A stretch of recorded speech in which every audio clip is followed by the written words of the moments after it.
Salut tout le monde, aujourd'hui on se retrouve donc pour un tout nouveau tutoriel donc pour réaliser un chat. Pour réaliser ce chat, ce que j'ai fait donc c'est que je me suis déjà servi des tutoriels précédents.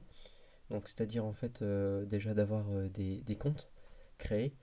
Au niveau du chat, donc vous voyez en fait j'ai utilisé deux navigateurs. Donc j'ai utilisé le navigateur de Chrome et le navigateur de Safari. Donc tous deux ont un compte différent. Donc là vous pouvez regarder avec l'adresse mail, donc cloudeur@gmail.com et l'autre cloudeur59@gmail.com. Donc j'ai fait un lien donc vers le chat. Donc là je vais vous montrer. Voilà, donc le chat ressemble à ça. Donc le chat au début il est vide. Donc c'est ce qu'il y a de tout, on va dire normal au début. Donc ce que je vais faire c'est que la première fois, en fait il faut d'abord envoyer un premier message. Donc ça veut dire que le premier message ne va pas se charger de l'autre côté, ce qui est normal. Donc c'est une petite règle de sécurité. Donc là vous voyez bon, le message cette fois-ci est chargé et cette fois-ci si je lui réponds, donc là vous voyez il n'y a rien.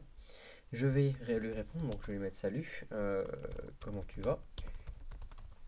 Et lorsque je vais l'envoyer, donc voilà, quand je l'envoie cette fois-ci de l'autre côté de mon autre navigateur, je le reçois. Donc on voit bien avec quelle personne justement ça a commenté. Donc là on voyait que c'était Cloudeur59 et là c'est Cloudeur espace 59. Donc il ne faut pas oublier que les pseudos dans ce que j'avais fait donc dans ce site-là, ce sont des pseudos uniques. Donc il n'y aura jamais deux fois le même. Donc c'est pour ça là on voit bien avec un espace et ici on voit sans espace. Donc j'ai fait aussi d'autres niveaux de sécurité. Au niveau de la sécurité, c'est lorsque vous êtes déconnecté. Donc lorsque vous êtes déconnecté, vous n'avez forcément pas de session. Donc ce que j'ai fait, c'est que lorsque vous n'avez pas de session, vous pouvez uniquement voir justement le chat. Donc là, vous pouvez avoir le chat, mais je veux dire, les messages justement sont voilà, regroupés, seront tous de ce côté-là, donc du côté gauche, et vous ne pouvez pas justement en envoyer, ce qui paraît logique. Comme vous n'avez pas justement de session, c'est-à-dire que de l'autre côté, lorsque je vais envoyer, je lui envoie, voilà, tu es là. On va bien voir que c'est moi qui l'envoie. Donc là, j'ai une session. Et de l'autre côté, effectivement, vous voyez, j'ai pas de session. Donc en fait, les messages continuent. Donc c'est vraiment utilisé. Donc c'est-à-dire si vous voulez faire un chat public, donc les personnes extérieures peuvent aller voir aussi le chat. Donc maintenant, vous avez en fait aussi la possibilité justement de montrer aux autres utilisateurs ce chat. Donc là, je me reconnecte, j'arrive ici, vous voyez directement, hop, on sait que c'est mon message, donc c'était moi qui l'avais posté. Donc je reviens. Et là, je lui dis, je réponds, oui, je suis bien là. Et lorsque l'on l'envoie, vous voyez, hop, ça s'envoie bien. Donc maintenant, ce que je vais vous faire, c'est que je vais vous montrer justement la technique pour réaliser ce chat. Il faut en tout trois pages. Donc la page du chat, donc celle qu'on voit visuellement, la page justement donc pour envoyer vos messages, donc lorsque vous allez dire j'envoie le message, et la page pour recharger automatiquement vos messages. Donc comment j'ai fait? Donc au début, il faut forcément afficher tous les messages. Donc avec cette requête ici que vous voyez, si chat pour regarder les messages du chat, donc je sélectionne donc tout ma table de chat. Donc je vais vous montrer comment aussi elle est construite justement cette table. Donc au niveau de la table, comment elle est construite, donc j'ai donc ma base de données qui s'appelle site 1. Ma base de données contient justement deux tables. Donc dans la table, j'ai créé la table chat. Donc dans cette table chat, j'ai justement un ID qui s'auto-incrémente. J'ai l'idée du pseudo, donc justement pour savoir quelle personne a envoyé justement le message bien sûr, et la date du message pour bien sûr, donc je l'ai mis en date time, donc pour savoir vraiment et pour savoir quand exactement ce message a été envoyé. Donc c'est vraiment pour dire quand je vais trier, on a vraiment une précision, une meilleure précision. Donc maintenant je reviens justement sur le code. Donc maintenant que vous voyez un peu comment c'est, donc je vais sélectionner toutes les informations de la table chat. Je vais juste prendre le pseudo de la table user et je vais trier par ordre de date et je vais limiter bien sûr à 100 le nombre d'affichages des messages. Donc ça veut dire que lorsqu'on va recharger la page de chat, ici, vous n'allez avoir que 100 messages. Bien sûr, je veux dire, lorsque vous allez envoyer vos messages, cette fois-ci, les messages, donc ça va faire 101, 102, 103, les premiers, donc ça va pas se supprimer. C'est lorsque vous allez rafraîchir votre page que forcément vous allez avoir 100 messages uniquement. Bon, moi je trouve que 100 messages, c'est déjà beaucoup pour un chat. C'est-à-dire que la personne qui veut remonter, elle peut déjà remonter très loin. Après, vous pouvez déjà réduire. Moi, je pense que 50 voire 75 messages, c'est très bien. Bon, moi, j'ai mis 100 parce qu'ici, on est en local. Donc là, je vais chercher tout. Donc là, on voit bien sûr avec la requête que j'ai fait le fetch all donc pour tout récupérer. Donc c'est pas récupérer qu'une ligne, c'est tout récupérer. Et l'interface où elle se situe ici. Voilà. Donc là, vous voyez justement le titre chat, donc le titre qui est ici. Et à l'intérieur, ce que j'ai fait, c'est que j'ai fait une div. Donc vous voyez ici. Donc ça veut dire que la div, c'est celle-là qui permet justement mon affichage des messages. Donc j'ai mis ID message, donc justement, donc là c'est vraiment la div entièrement, donc c'est celle-ci, voilà, celle-là qui contient justement que mes messages. Donc je l'ai mis en ID, donc ce que j'ai fait c'est que vous voyez en fait j'ai mis voilà, une bordure, j'ai mis un padding pour à l'intérieur, donc c'est au niveau du CSS. J'ai mis un overflow scroll, donc ça veut dire que lorsqu'il y a plusieurs messages, là on va descendre, on va mettre un exemple. Lorsqu'il y a plusieurs messages comme ici, vous voyez d'un seul coup j'ai mon scroll qui apparaît, donc le scroll qui est ici. Donc ça, ça permet justement de faire le scroll. Après bon le background, etc.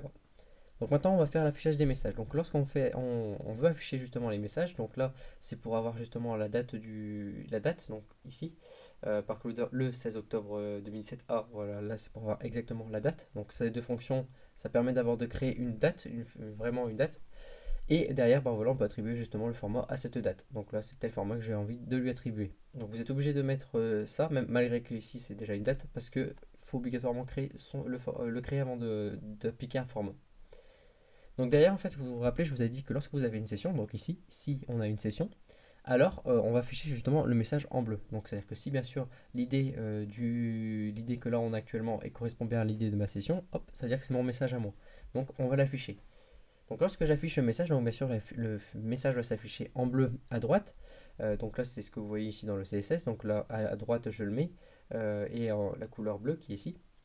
Et bien donc ce qu'on fait donc c'est que d'abord je vais mettre l'id. Donc je mets un span, donc la balise span et je mets id et je mets l'idée vraiment l'idée du message.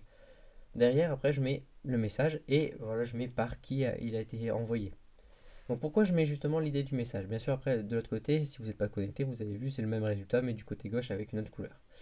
Donc donc en fait pourquoi j'ai mis l'idée? Donc en fait chaque message que vous voyez ici ont un idée. Donc lorsque je vais inspecter justement ce message-ci, imaginons, donc vous allez voir dedans j'ai l'idée 20. Donc ici c'est l'idée, ça peut être l'idée 19, l'idée 18, l'idée 17, etc. En gros, quand je vais rafraîchir le message, il me faut forcément me baser sur quelque chose. Donc, c'est-à-dire que lorsque je vais mettre ici donc les nouveaux, donc imaginons que ces messages-là, en fait, ils n'ont pas été rafraîchis, il faut bien que je démarre de quelque chose. Donc, lui, cette personne, en fait, voilà, à partir d'ici, il lui manquait ces deux messages-là. Donc, j'ai affiché ces deux messages-ci. Mais maintenant, imaginons, je vais en envoyer un suivant, forcément, maintenant, il faut que je me base d'ici. Donc là, j'ai réattribué l'idée à celui-ci et ça va se rebaser maintenant sur celui-ci et ça va bien sûr à chaque fois ainsi de suite charger. Donc là on va récupérer à chaque fois le dernier ID, donc le dernier ID pour partir du bon niveau. Donc après si on continue, on a ici div id message recept, donc là je pense que voilà, ça vous interpelle. Donc en fait c'est la réception du message, c'est lorsque moi j'envoie ici un message, ça va être réceptionné ici ou inversement. Donc là ça va, à chaque fois ça veut dire que ça va hop, afficher plus du contenu forcément. Dedans ici, c'est notre formulaire justement pour envoyer le message. Donc là, on a bien le i7 pour savoir si on a une session oui ou non, pour savoir justement si on l'affiche ou pas, si on est connecté ou pas. Et derrière, maintenant, ce qui nous intéresse, c'est que donc là, vous voyez bien ici le bouton input, donc submit, avec bien sûr le ID envoi. Donc maintenant, ce qui va nous intéresser, c'est principalement ici. Donc au début, je vais vous expliquer à quoi correspond cette ligne-là. Donc à un moment, vous vous rappelez, dans la div juste au-dessus, ce que j'avais fait, c'est que j'avais mis ID message. Et en fait, quand vous arrivez ici, vous voyez en fait, il y a le scroll. En toute logique, lorsque vous arrivez sur la page, vous arrivez voilà, des premiers jusqu'à la fin. Donc c'est-à-dire que quand je rafraîchis, bah là vous voyez effectivement, j'arrive bien sur la fin. Alors qu'en toute logique, je devrais arriver sur mon affichage devrait être comme ça. Donc ça, cette petite ligne là, ça joue justement le rôle que lorsque vous rechargez, donc là vous dites que le scroll stop, donc quand vous êtes au top, en haut, vous allez justement passer en bas. Donc là en fait à chaque fois que je rafraîchis, ça veut dire que je resterai toujours en bas. Donc maintenant ce qui nous intéresse c'est justement lorsqu'on va cliquer sur ce petit bouton ici. Donc lorsque je vais cliquer sur le bouton envoi, dedans ce que je vais faire c'est que je vais annuler justement sa fonction. Donc la fonction d'un bouton c'est que lorsque vous cliquez justement ça va rafraîchir la page. Donc là je fais un prevent défaut pour dire non tu fais rien. Derrière je vais récupérer justement la valeur, donc le message que je vais mettre dans une variable. Je vais enlever justement donc les espaces qui étaient avant et après. Donc c'est à dire que si je fais ça, si je mets coucou et si je mets des espaces et si je fais ça, lorsque je vais l'envoyer, vous allez voir, voilà, l'espace avant n'existe plus, l'espace après n'existe plus et il n'y a pas non plus de saut à la ligne. pareil pour de l'autre côté, forcément. Donc en fait, la fonction trim, justement, qui est ici, elle fonctionne un peu comme la fonction trim en PHP. Donc elle enlève les espaces, comme j'ai dit, avant et après. Derrière, bon, bien sûr, on va mettre à vide donc, le message. Donc ici, ce que j'avais récupéré, parce que maintenant, elle est dans la variable. Donc je vous explique pourquoi.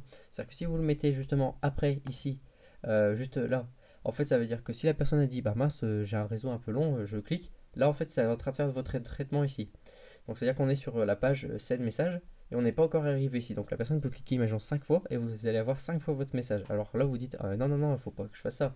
Ce qui est l'avantage, c'est que dire qu'une fois que vous avez cliqué, votre message va être ici, même que si ça blanc, même si la personne clique, ça servira à rien. Donc là, on a le message justement, on vérifie si le message est bien différent de nul pour arriver dedans. Donc lorsqu'on arrive dedans, donc on va faire une requête, pas une requête, mais une méthode Ajax. Donc la méthode Ajax permet justement de rafraîchir des bouts de page.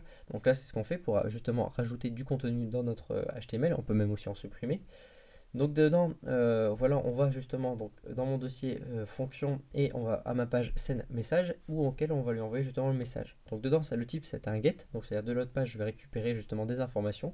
Mon data type c'est de l'HTML et si en cas de succès, c'est-à-dire s'il n'y a eu aucune erreur, tout a été correct, on va afficher le message. Donc lorsqu'on va afficher au niveau du message, on va bien sûr vérifier si on est bien connecté. C'est-à-dire que la personne, il faut faire attention toujours, elle peut, imaginons justement dire j'ouvre deux navigateurs, dans l'une je me déconnecte, dans l'autre je vais rester la page ouverte, avec comme si j'étais encore connecté, et j'envoie, et il faut bien dire, bien sûr, vérifier si on a bien une session ou non. Donc ça va être le rôle ici. Donc là c'est au niveau de la sécurité. Dedans on va récupérer le message, donc vous voyez on fait le get, on récupère le message, j'enlève encore les espaces avant et après, par précaution, je mets HTML special char, donc j'aurais pu mettre HTML entity, c'est exactement à peu près la même chose moi je trouve, et on va le mettre dans la variable message. Donc du coup, on va vérifier bien sûr si cette variable message contient quand même quelque chose.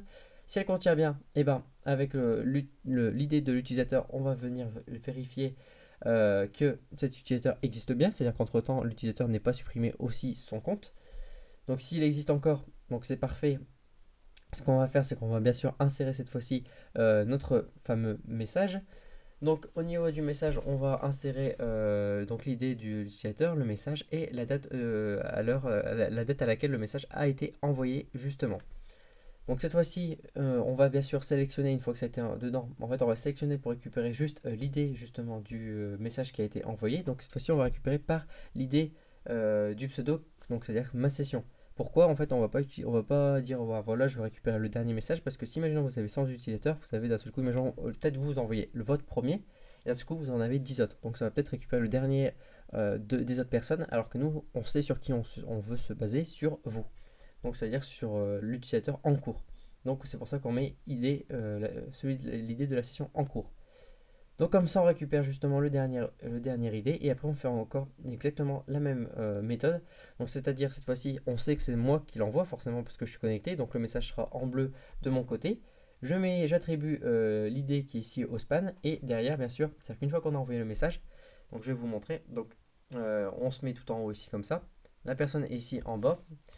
Et ici je lui mets ça va. J'envoie et de l'autre côté, hop vous voyez d'un seul coup je me suis mis en bas. Donc ce rôle, le rôle du document get message scroll top, scroll A, ça veut dire qu'à chaque fois où il y a un message qui apparaît, hop, vous retombez en bas. Donc si vous voulez pas en disant bah merde, à chaque fois que la personne utilisateur veut remonter, il n'y a pas le temps, parce qu'à chaque fois ça s'affiche en bas, en bas, en bas, il suffit juste d'enlever justement ces trois lignes ici.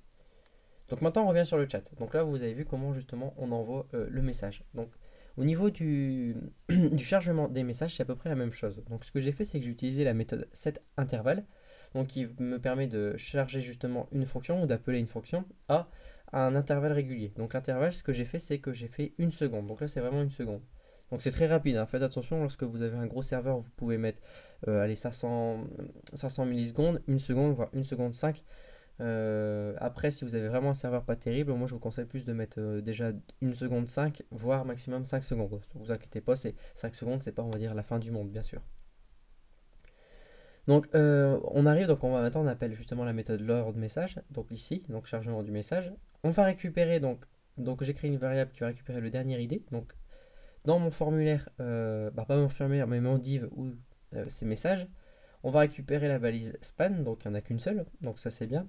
Et je vais récupérer le dernier ID. Donc vous voyez, la TTR, ça récupère justement ce que j'ai besoin, donc là je vais récupérer l'ID qui se trouve dans un span. Donc là, on va faire, voilà, je dis que si le last ID est supérieur à 0, alors on va charger. Parce que c'est pour ça, lorsque vous avez 0 au début, vous avez rien, on va pas charger quelque chose, il n'y a rien. Le mieux, c'est de dire, bon, voilà, j'envoie un premier message et derrière, après, hop, ça va commencer à charger. Donc là, c'est encore la même chose, et on utilise une méthode Ajax. On va envoyer justement une information, donc l'idée, le dernier ID justement, dans la page load message.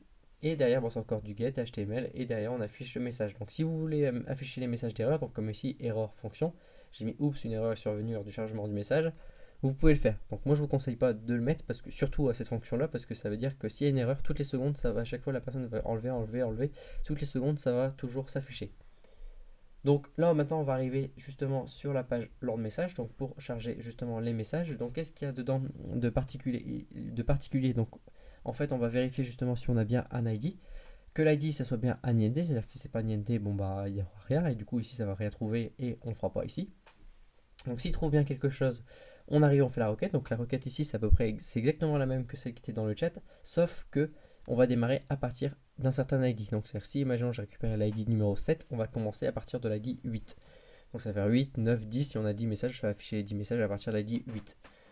Donc voilà, et bien sûr on trie toujours en fonction du message. Donc on récupère tous les messages, on vérifie si on a bien des messages, c'est-à-dire que si il y a peut-être rien, on ne fait pas ici, on ne va pas afficher de message, ce qui est totalement logique. Si on a quelque chose, alors on va afficher. Et là, c'est exactement, donc à partir d'ici, c'est exactement le même principe que le chat. Donc si vous êtes connecté, si vous avez une session, alors ça va afficher. Si vous n'avez pas de session, forcément ça va afficher de l'autre côté. Donc voilà. Donc on arrive ici justement à la fin. Donc là, on a fini tout. Donc maintenant, vous voyez en fait comment ça fonctionne au niveau du chat. Et voilà. Donc on arrive vraiment, on a le chat, on va dire vraiment autonome, très simple. C'est-à-dire que pour les personnes, ça va fonctionner facilement. Comment je pourrais expliquer ça? Donc oui, en fait, vous avez, voilà, c'est-à-dire que vous avez 3 4 5 utilisateurs. Les 5 utilisateurs pourront faire facilement à leur façon. Après, si vous voulez faire, vous pouvez faire justement pour limiter, parce que vous pouvez faire plusieurs chats. Vous vous dites, bon, bah, ça va faire quand même beaucoup, donc je vais faire 3 chats, imaginons, mais avec 50 utilisateurs maximum, c'est déjà pas mal. Parce que si vous vous mettez justement 100 ou vous ne mettez pas de limite, c'est-à-dire que d'un seul coup il y a 10 000 utilisateurs et vous avez un site pas terrible, là votre site vous ne pourrez même pas y accéder. Il faudra forcément que vous enleviez cette page pour dire que le serveur justement il travaille moins. Parce qu'il ne faut pas oublier que forcément plus vous avez d'utilisateurs, mieux et il faudra avoir un meilleur serveur, donc forcément mettre plus d'argent pour avoir de meilleures performances et que le serveur gère. Donc aussi, il faut surtout bien optimiser vos requêtes. Donc là, je pense que ce que je vous ai montré, c'est vraiment bien optimisé. Après, on peut toujours améliorer. Donc lorsque je vous ai dit l'idée du 50 donc personnes, en fait, ce que vous faites, c'est qu'imaginons sur le côté, vous mettez la liste des utilisateurs qui est connectée. Donc au niveau de la liste des utilisateurs connectés, pareil, vous faites, donc vous voyez à chaque fois qu'il y a des personnes qui sont sur cette page. Et ce que vous faites, c'est que vous dites, voilà, donc je dis, vous savez qu'il y a un ID qui est justement sur cette page-ci, donc d'une personne, et vous affichez à chaque fois la liste en temps réel. Donc là, ce que vous faites, c'est juste de l'affichage, donc c'est rien, c'est pas vraiment un traitement, on va dire, de requête, ça va être juste principalement de l'affichage pour dire, moi je suis dessus, donc si je vois mon ID, ok, et dedans vous faites un count à la fin de tous les utilisateurs, donc si vous êtes supérieur ou inférieur à 50 personnes. Et si vous êtes imaginons supérieur, ce que vous faites, c'est que une fois que vous allez faire arriver une personne dessus, vous lui dites attention, le chat est saturé. Ou ce que vous faites, c'est que vous gardez justement cette information-là, vous la gardez justement en cache dès le début. Et à chaque fois, vous vous dites, voilà, l'utilisateur, attention, le serveur, oui, c'est complet, et vous pouvez pas y aller. En fait, vous faites différentes petites méthodes, justement, c'est des petites méthodes que vous pouvez faire, des petites améliorations pour éviter de surcharger si vous faites un chat. Donc voilà, on arrive à la fin justement de ce tutoriel. J'espère que ce tutoriel justement vous a plu sur le chat. Je pense que c'est vraiment un chat assez complet. N'hésitez pas si vous avez justement des questions pour de l'optimisation, des améliorations. Donc ne me demandez pas de faire ce que j'ai fait au niveau de la personne. Je peux le faire, ça va vite, c'est vrai. Mais essayez aussi de le faire vous-même. Vous allez voir, c'est très très simple. Et donc voilà, donc n'hésitez pas à lâcher un petit pouce bleu si cette vidéo justement vous a plu. Si vous avez d'autres idées de tutoriels, imaginons que vous voudriez faire, n'hésitez pas à me le faire parvenir en commentaire. Et sur ce, moi je vous dis à une prochaine vidéo.